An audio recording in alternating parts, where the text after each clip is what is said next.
의료대란 우려가 커지던 지난 4일, 정부는 군의관과 공중보건의 등 대체 인력을 파견하기 시작했습니다.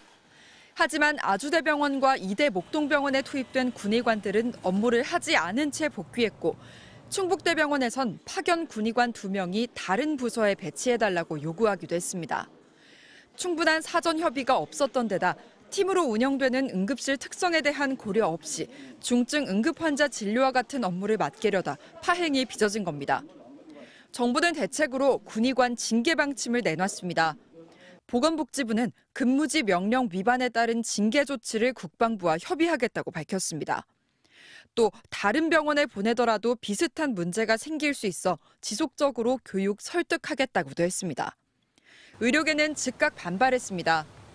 군의관들을 협박하고 징계하겠다. 이런 태도는 전혀 현장의 문제점을 파악하고 있지 못하다. 군의관이라고 해서 이렇게 감당할 수 없는 위험을 책임지라고 할 수가 있습니까? 징계 협의 대상이라던 국방부도 선을 그었습니다. 국방부는 복지부의 요청도 없었고 징계를 검토하고 있지 않다며 해당 군의관들은 부대에 복귀하지 않은 채 부서 조정이나 다른 병원 파견 등을 복지부와 협의 중이라고 설명했습니다.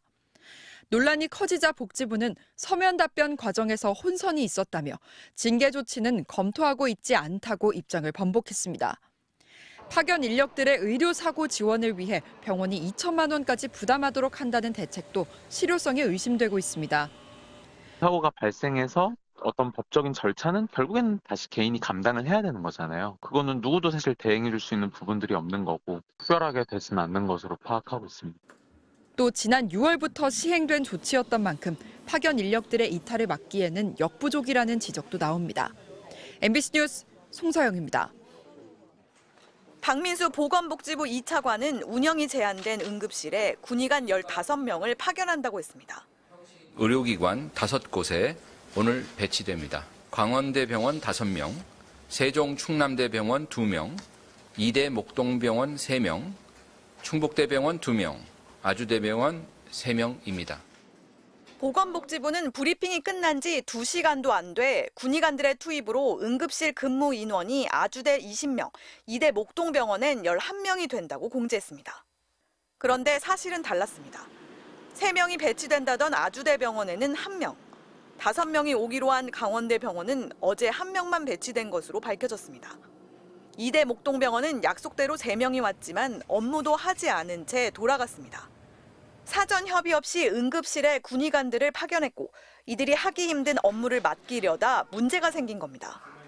현장에서 어떠한 부분을 그분들이 해야 되는지, 그다음에 병원에선 어떠한 역할들을 맡길지에 대해서 협의를 하다가 조금 문제가 있었다는 얘기를 들었습니다. 이미 병원에 파견된 140여 명의 공보이들 사이에서도 우려와 불만의 목소리가 나오고 있습니다.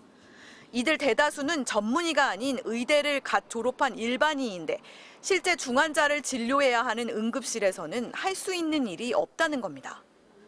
최근엔 충북 충주시가 차출된 공보의에게 응급실 근무를 일방적으로 맡기려다 강한 항의를 받고 취소하기도 했습니다.